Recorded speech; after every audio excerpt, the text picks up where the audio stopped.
श्री स्वामी समर्थ मंडळी, उपवासाच्या अजिबात तेलकट न होणाऱ्या खुसखुशीत कुरकुरीत अशा दुप्पट तिप्पट फुलणाऱ्या सालपापड्या बनवूयात. हे सालपापड्या बनवताना अशी एक गोष्ट तुमच्यासोबत शेअर करणार आहे जी की तुम्हाला उन्हाळी वाळवण बनवताना अगदी फायदेशीर ठरेल. या सालपापड्या एकदा बनवून वर्षभर ठेवू शकता आणि उपवास असेल त्या दिवशी तुम्हाला वाटलं की तळून लगेच खाऊ शकता. चला तर पटकन सुरुवात करूयात. एका पॅनमध्ये 1 कप वरई घेतलेली आहे. वरई खरपूस अशी भाजून घ्यायची आहे. अजिबात लालसर करायची नाही आहे किंवा हलकीशी ब्राऊन होईपर्यंत भाजून घ्यायची. त्यामध्ये किंवा परतमध्ये 2 ठेवून द्यायची. त्याच कपाने 2 कप इथे शाबूत तांदूळ घेतलेले आहेत. शाबूत तांदूळसुद्धा आपल्याला हलकेसे लालसर होईपर्यंत भाजून घ्यायचे आहे. भाजताना मात्र सुरुवातीला वरई आणि नंतर शाबूत तांदूळ एका क्रमाने भाजून घ्यायचे. म्हणजे शाबूत तांदूळसुद्धा आपले व्यवस्थित भाजले जातात. एक 3 ते 4 मिनिटाचा वेळ लागतो. गॅसची फ्लेम जी आहे ती मीडियम टू लो करत आपल्याला हे शाबूत तांदूळ भाजून घ्यायचे आहेत. जसे जसे शाबूत तांदूळ भाजले जातील तसे त्याचे आकाराने लहान होतात. ज्या परातीमध्ये वरई काढून घेतलेली होती त्याच परातीमध्ये हे शाबूत तांदूळ काढून घ्यायचे आणि उलथण्याने हलवून थोडेसे थंड करून घ्यायचे आहे. हे जे शाबूत तांदूळ आणि वरई आहे ते हलकेसे कोमट असताना आपण मिक्सरला याची पावडर करून घेणार आहोत. सुरुवातीला मिक्सरला पावडर करत असताना चालू बंद करत नंतर हे पूर्णपणे आपल्याला बारीक करून घ्यायचं आणि त्यानंतर पिठाची जी चाळण असते आपली तर चाळणीने हे चाळून घ्यायचं आहे. आता जी बारीक पीठ आहे ती खाली पडतं आणि थोडीशी वरई अशी वर राहील. जे आपलं पीठ भरड तसं वर राहतं ते पुन्हा मिक्सरच्या भांड्यामध्ये घालून उरलेलं शाबूत तांदूळ आणि वरई याच्यामध्ये घालून पुन्हा मिक्सरला बारीक करायचं आहे. ही स्टेप तुम्हाला 1-2 वेळा रिपीट करायची आहे. ते आपलं पीठ तयार झालेलं आहे. पीठसुद्धा आपण याच कपाने मोजून घ्यायचं आहे. 3 कप पीठ भरलेलं आहे.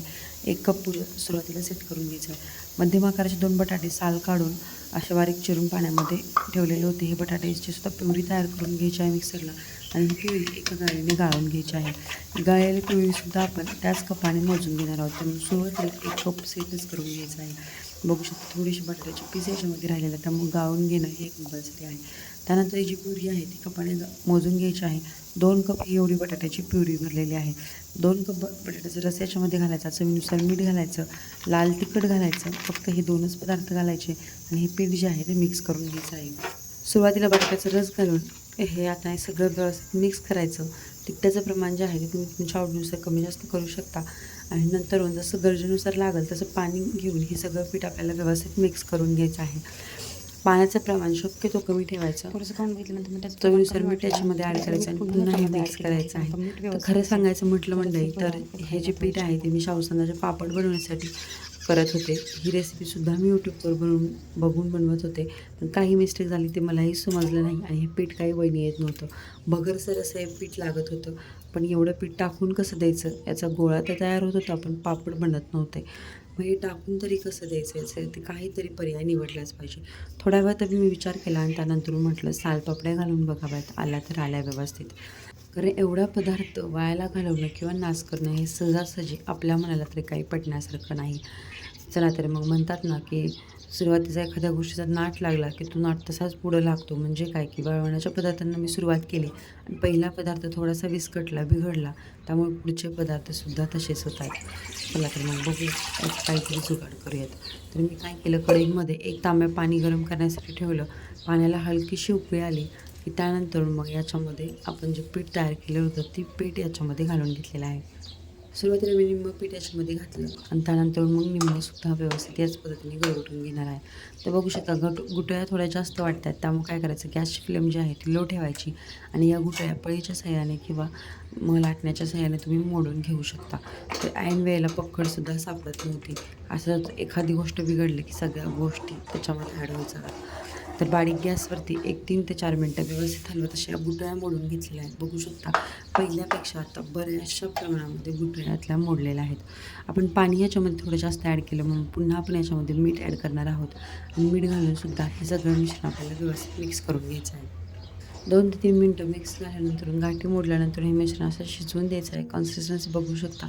थंड झाल्यानंतर आणखीन थोडंसं घट्टसर येतं त्यामुळे थोडंसं पातळसरच मिश्रण हे ठेवायचं आहे आणि उन्हामध्ये आपण याच्यात अशा पळी पापड्या घालतो किंवा सालपापड्या घालतो त्या पद्धतीने घालून घेऊ शकता. आता इथे मी ओढणीवरती घालते त्यामुळे थोडंसं चिकटते पळीला त्यामुळे व्यवस्थित गोल अशा येत नाही आहे. पण तुम्ही जर कागदावरती वगैरे घातल्या किंवा कॉटनच्या कपड्यावरती घातल्या तर ह्या व्यवस्थित अशा सालपापड्या बनून तयार होतील. 2 दिवस उन्हामध्ये वाळवून घेतल्यानंतर बघू शकता ह्या सालपापड्या तयार झालेल्या आहेत. ते पीठ वायाला जाण्यापेक्षा किंवा फेकून देण्यापेक्षा अशा जुगाड केलेला किंवा या सालपापड्या बनवलेल्या कधीही उत्तमच. मंडई कोणतेही दुकानचे पदार्थ आणून त्याच्यामध्ये ॲड न करता अगदी घरात असणाऱ्या उपलब्ध असणाऱ्या साहित्यापासून कोणतीही रेसिपी अगदी खरीखुरी तुमच्यापर्यंत पोहोचवण्याचा माझा प्रयत्न राहील. यूट्यूबवरच्या आपल्या बऱ्याचशा रेसिपी आपण बघतो, पण त्या घरी जमतात असं नाहीच. त्यामुळं मी ज्या घरी रेसिपी बनवते त्याच तुमच्यासोबत शेअर करते. भले त्या चांगल्या आल्या तरीसुद्धा आणि बिघडल्या तरीसुद्धा. त्यातूनच तुम्हालासुद्धा शिकायला मिळेल आणि मलासुद्धा. चला तर मग माझ्या रेसिपी तुम्हाला आवडत असतील तर आपल्या चॅनलला जरूर सबस्क्राईब करा. इतरांपर्यंत शेअर करा आणि व्हिडिओ कसा वाटला ते सुद्धा कमेंट करून सांगायला अजिबात विसरू नका. इथून पुढे सुद्धा आपण अशाच वाळवणाच्या रेसिपी बघणार आहोत.